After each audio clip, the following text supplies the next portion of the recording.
Padre, y del Hijo, y del Espíritu Santo. Amén. El Señor los bendiga. En este tercer domingo del año, Jesús comienza su misión. El domingo pasado vimos cómo Él es ungido. La unción supone una misión, y esta es la misión de Jesús.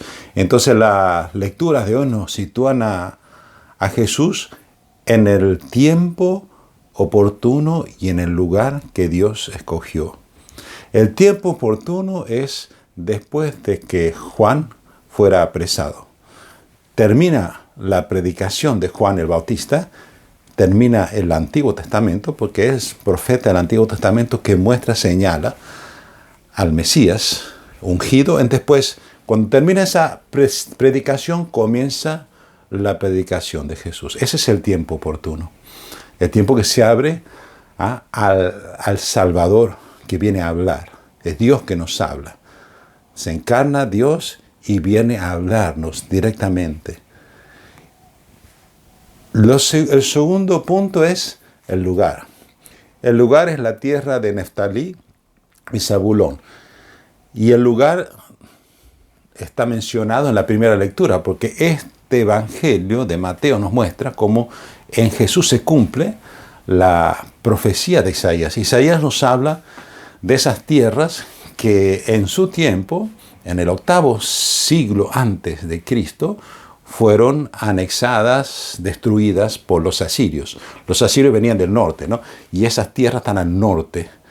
El norte del mar de Galilea está sobre el mar, está Cafarnaúm. Y esa es la tierra de Neftalí.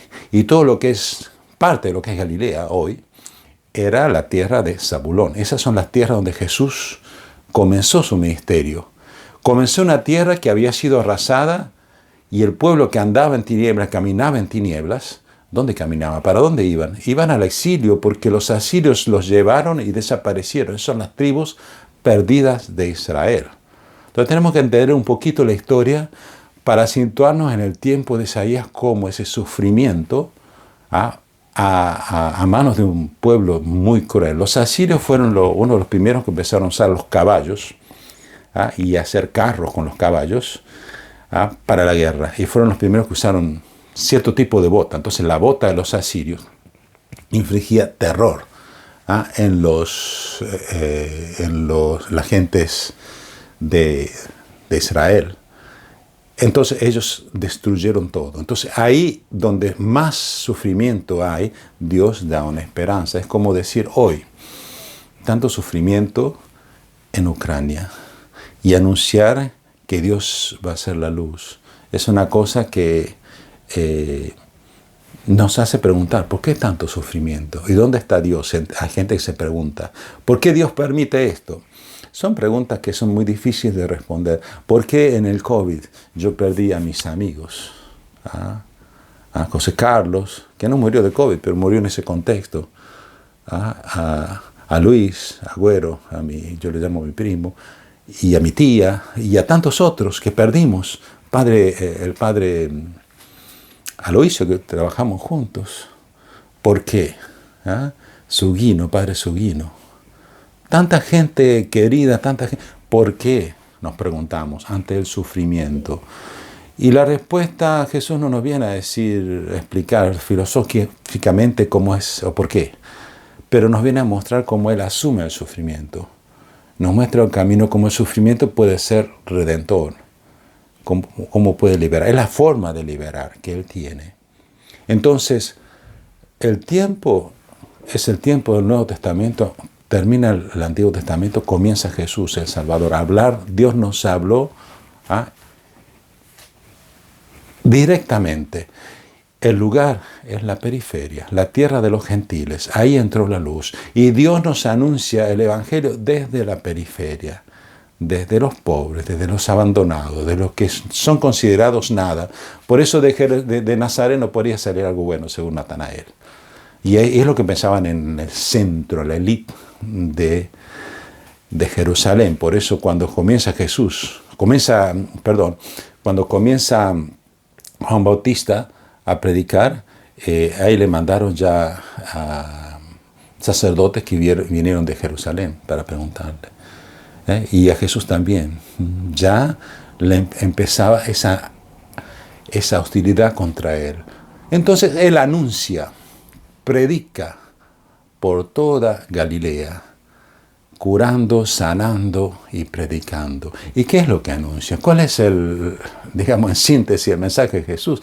El arrepentimiento. Entonces, la liberación no es una liberación meramente política, es una liberación de la persona entera. Entonces, el arrepentimiento es arrepiéntanse, es el momentáneo de cambien de vida, cambien de sentido de la vida, porque el reino de los cielos, le habla de cielo porque el reino de Dios, Mateo es judío, no quiere mencionar el nombre de Dios, Yahvé no quiere mencionar, porque son muy respetuosos, entonces habla del reino de los cielos, el reino de Dios. Dios quiere reinar en nosotros. Jesús es quien toma posesión de la tierra, es el nuevo Josué, que viene a tomar posesión de la tierra. Su tierra es el pueblo de Dios, su tierra es cada uno de nosotros. Y Dios quiere reinar, es el reinar de Dios en nosotros, dejar reinar a Dios, porque antes del arrepentimiento, el rey de mi persona soy yo decido lo que quiero. Y eso es el pecado original. El árbol del bien o del mal, que si yo voy a decidir lo que está bien para mí, lo que no está bien para mí, y para los otros a mí no me importa. Ahora es así. Es un relativismo total que me hace a mí, una ideología que yo puedo crear, lo que guía mi vida. Tenemos el pensamiento único, que todos tienen que pensar así, porque si no ya están fuera de lo que es hoy la normalidad. No.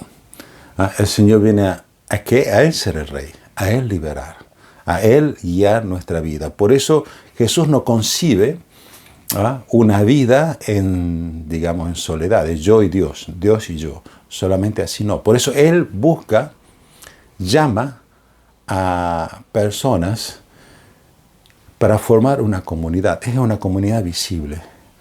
Llama a Pedro, a Andrés, a los hijos de Zebedeo, que estaban haciendo su trabajo diario, estaban lanzando las redes, estaban también limpiando las redes, estaban con su padre, los hijos de Zebedeo, y en ese momento, ese día a día, Jesús pasó por sus vidas y los llama.